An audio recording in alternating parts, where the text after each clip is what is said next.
Это новости экономики в прямом эфире на Якутия-24. В студии работает Нургуяна Иванова.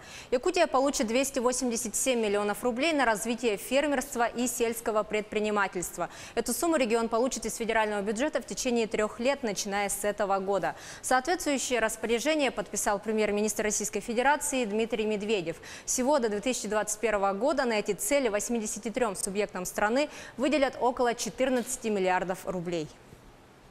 Президент России Владимир Путин подписал федеральный закон об ипотечных каникулах. Они будут распространяться как на новые, так и на действующие кредитные договоры. Закон позволяет заемщикам, оказавшимся в сложных жизненных обстоятельствах, взять 6-месячную паузу в обслуживании ипотечного кредита без риска получить повышенные штрафы или потерять квартиру. Каникулы будут предоставляться по кредитам, не превышающим 15 миллионов рублей.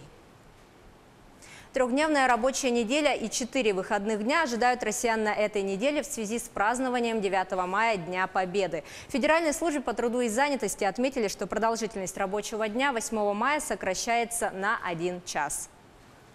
Российская экономика не испытает большого стресса от замедления деловой активности и снижения темпов промышленного производства из-за длинных майских выходных, а возможные негативные проявления будут компенсированы в последующие месяцы года, считают эксперты.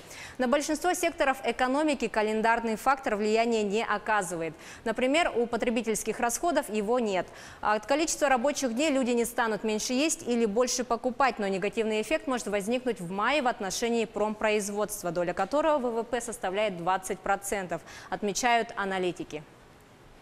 Якутия планирует провести 17 мая сбор заявок на 7-летние облигации объемом 7 миллиардов рублей. Номинал одной облигации – 1000 рублей. По облигациям будут выплачиваться ежеквартальные купоны. Ставка первого купона определяется эмитентом по итогам сбора заявок. Ставки остальных купонов будут равны ставке первого купона. Организаторами размещения выступят Московский кредитный банк и Сбербанк.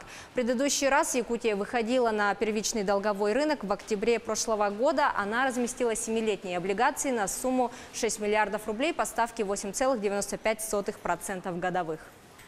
Авиакомпания «Якутия» в преддверии Дня Победы предоставила бесплатные перелеты в направлении туда-обратно для участников и инвалидов Великой Отечественной войны, бывшим несовершеннолетним узникам фашизма и жителям блокадного Ленинграда.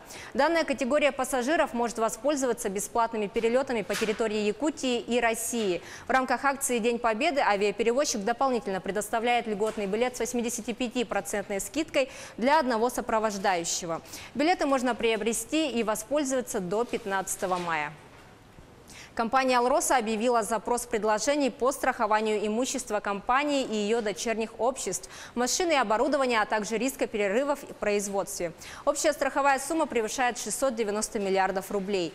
По договорам страхуется все движимое и недвижимое имущество «Алросы» и ее 11 дочерних компаний. Страховой защитой будут обеспечены здания, включая конструктивные элементы, сооружения, машины и оборудование, транспортные средства, вложения во внеоборотные активы, сырье и материалы и прочее имущество. Заявки на участие в запросе предложений можно подавать до 3 июня. Итоги будут подведены 13 июня, следует из документации закупки. Российская банкнота номиналом 100 рублей, выпущенная к чемпионату мира по футболу, вошла в 5 лучших в мире по версии Международного банкнотного общества. На лицевой стороне купюры изображен мальчик с футбольным мячом и легендарный вратарь Лев Яшин, запечатленный в прыжке за спортивным снарядом. На обратной стороне нарисован мяч, символизирующий земной шар. На нем выделяется контур России. Победителем премии «Банкнота года 2018» стала купюра с изображением темнокожей предпринимательницы Виолы Десмонд, сыгравшей важную роль в борьбе с расовой сегрегацией в Канаде. Второе место досталось швейцарской купюре в 200 франков. Замкнули тройку норвежские 500 крон. В 5 также вошла банкнота Соломоновых островов достоинством $40. На этом у меня все. Оставайтесь в курсе экономических событий на Якутия-24.